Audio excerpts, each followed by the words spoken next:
Вземете 3% отстъпка от RDS.BG с промокод PROMO3.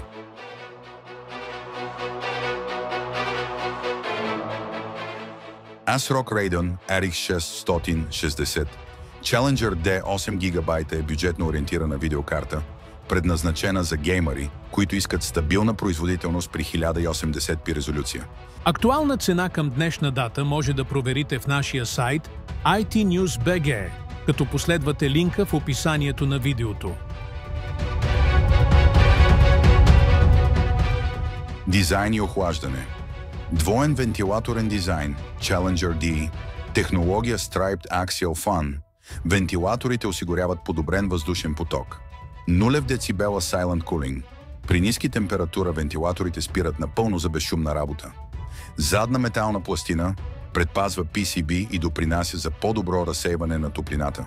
Температурите на картата остават около 60-70 градуса Целзий при натоварване, което я прави сравнително хладна и подходяща за компактни кутии.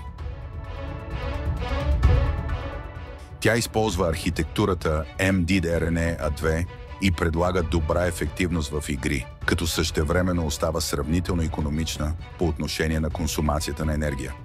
Графичен процесор и производителност. Графичен чип AMD Radeon RX 660 RDNA2. Изчислителни единици 28 Ray Accelerators, 28 за хардуерно ускорен Ray Tracing. Game Clock 2044 МГц. Boost Clock до 2491 МГц. Памет 8 ГБ GDDR6 128 бита, лента на памета 224 ГБ в секунда, плюс AMD Infinity Cache 32 МБ. TDP 132 вата, подходяща за захранване от 450 вата и нагоре. Свързаност и интерфейси, видеоизходи. 3 пъти DisplayPort 1 и 4 с DSC до 8K резолюция. Едно HDMI 2 и едно VRR. Поддържа 4K при 120 Hz за геймърски монитори и телевизори. Захранване. Едно 8-пиново PCIe конектор. С поддръжката на HDMI 2.1, картата е добра опция за геймъри, които искат да играят на 4K телевизори с технологията VRR Variable Refresh Rate.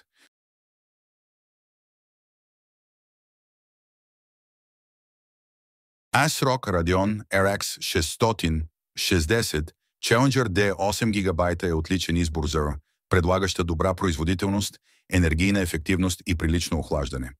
Това я прави страхотна опция за геймъри, които искат да играят модерни заглавия на високи настройки, без да харчат твърде много.